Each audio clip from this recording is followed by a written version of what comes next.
everyone, it is Peter Sam, the Narrow Gauge Engine here, and I'm here to do something a little different from locomotives or a re-rank. Today I'll be doing a top 10 list for the best classic series characters in my opinion. What I've done is I've taken the scores I gave each episode and attributed them to characters that I, or the fan wiki, considered to be the main characters of said episode. I've excluded human characters, but I still did include them as part of my research, and I can say that if I did include them, Sir Topham Hatt would have won no contest. He beat first place by like 70 points. But before we find out what first is, let's start at 10th. In 10th place is me, Peter Sam.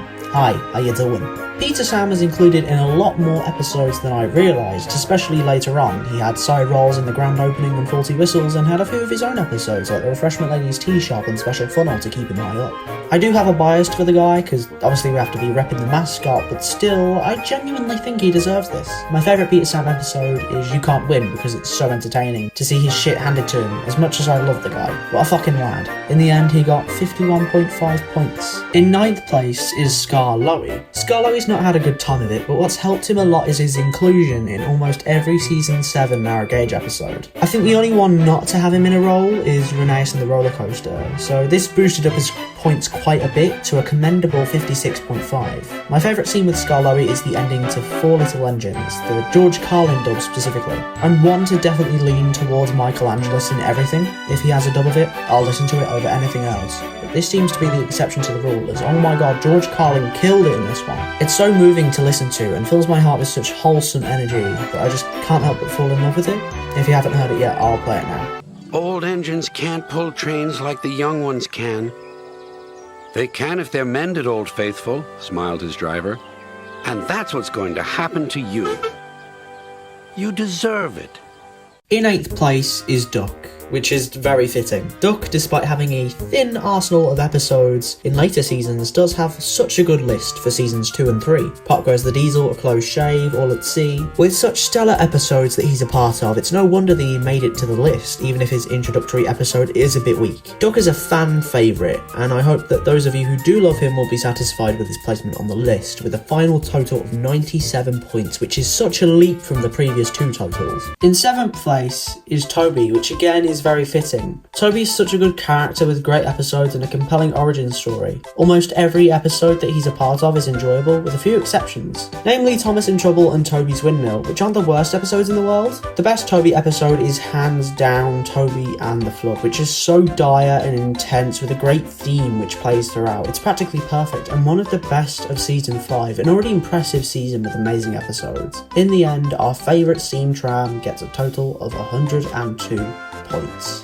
In 6th place is Edward. Edward is another character who sort of got shunned to the bottom of the pile when the later seasons began. He had no episode to himself in season 5 and had 2 episodes within the next 2 seasons. One of which was weak and the other was actually pretty good. Seasons 1 and 2 helped Edward a lot in terms of points. Season 2 especially. Old Iron and Edward's Exploit were such good episodes and that helped him a lot. I think Edward's wise role, which naturally makes him a voice of reason, benefited the amount of side roles he gained and thus got him a lot of points. In the end, Edward got a total of 118.5 points. We're kicking off our top 5 with Henry. Henry's had more good episodes than one may think, despite his minimal appearances throughout seasons 6 and 7. Season 6 he only had side roles, and in season 7 he had one episode with a few side roles here and there, but his main gains in points definitely came from the first 5 seasons. The Flying Kipper, Henry's Forest and Haunted Henry all got very high points from their abilities to portray Henry so well. In the end, Henry got a total of 139.5 points. My favourite Henry episode is definitely Henry's Forest though, such a heartwarming tale. In 4th place is Gordon. What's with characters and being put in the placement of their number when it comes to how well they're portrayed within these golden seasons? Gordon is a character which is so easy to write for, and that makes his episodes good and very common. So naturally this gets him some very high numbers. I honestly thought Gordon could have gotten higher on the list